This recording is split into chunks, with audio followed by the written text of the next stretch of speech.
நிலவடிக்கும் வெள்ளை ராத்திரியில் கோதை ராதை நடந்தாள். மூங்கில் காட்டில் ஒரு காலம் கசிந்து விட மூச்சு வாங்கி உறைந்தாள். நெஞ்சின் ஓசை ஒடுங்கிவிட்டாள். நிழலை கண்டு நடுங்கிவிட்டாள்.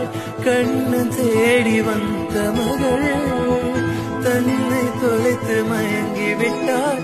தான் இருக்கின்ற இடத்தில் காணவில்லை. எங்கே எங்கே சொல் சொல் கண்ணென்றும் தந்தி அடிக்க கண்ணாவா கண்டு பிடிக்க. ராதை மனதில் என்ன ரகசியமோ கண்ணென்றும் தந்தி அடிக்க கண்ணாவா கண்டு பிடிக்க.